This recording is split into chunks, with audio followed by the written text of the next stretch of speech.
Now, there's some interesting things to note about those cat keycaps in the GK64. I didn't realize it until switching to these new caps that I'm going to put on. But for whatever reason, there was some interference against the case. It's a little bit tighter fitting than some of the other cases I've used.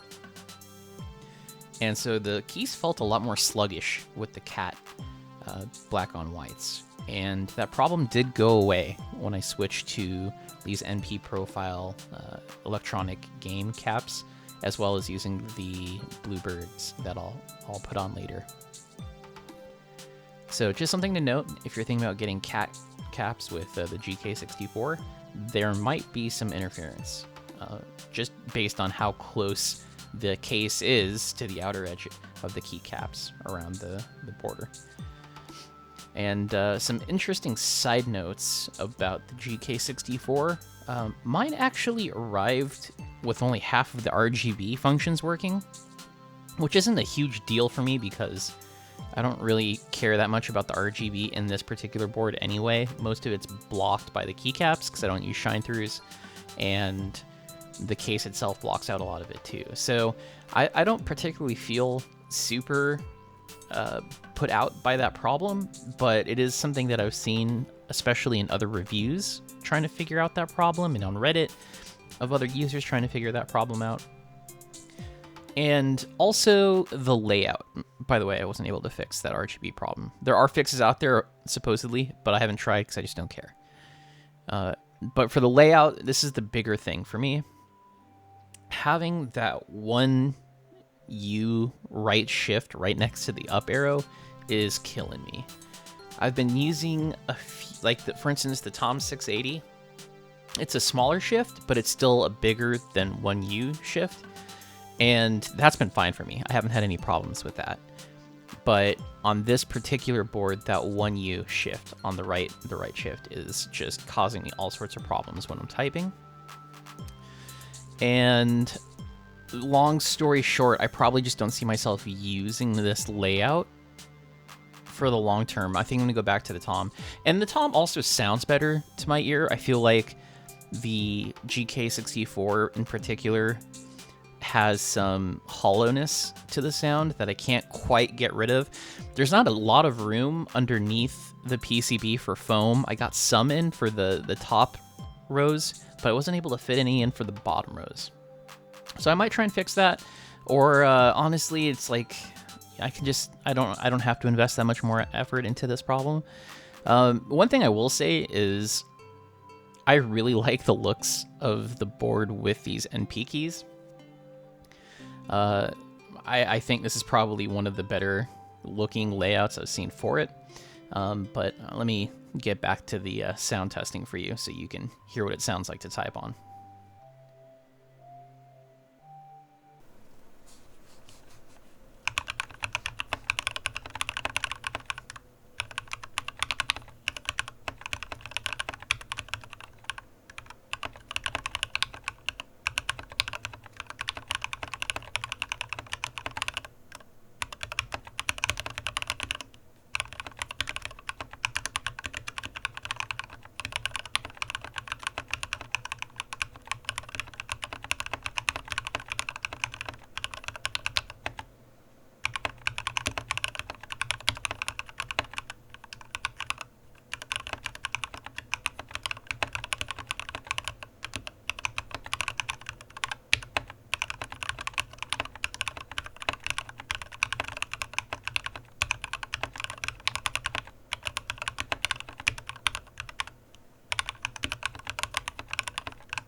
few other notes from using this keyboard.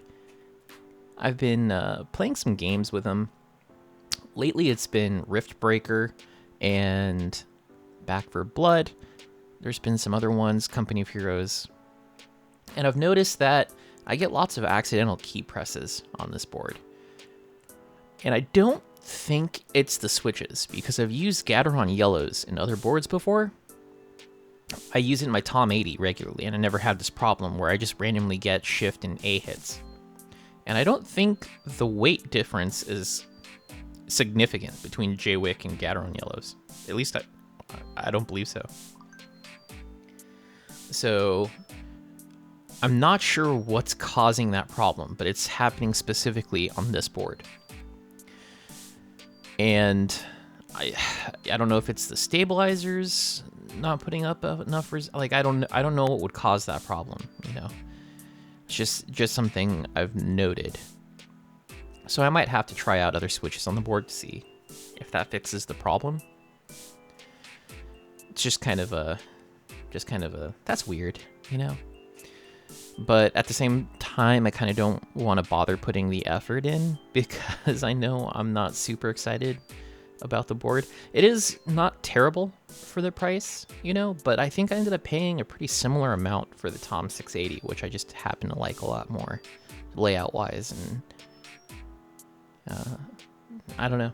Yeah, it's hard to get excited, you know. So I might end up taking these switches out and throwing them into another similar size board and see if I can be happy with them in another board, or if it's the switches themselves.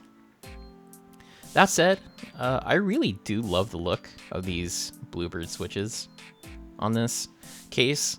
I kind of wish there was a little bit more accents, like the backspace, or some of the other control functions, like on the bottom left. But it's really good looking. It's striking, that kind of bright teal color. I actually really enjoy it. If it weren't for the fact, I think, that the shift bothers me so much, this would actually be something I could really easily use in my daily life. But it just hasn't been the case. So I'll give these keycaps another sound test for you, and that'll mark the end of the video and my thoughts on this board. So here comes the sound test now.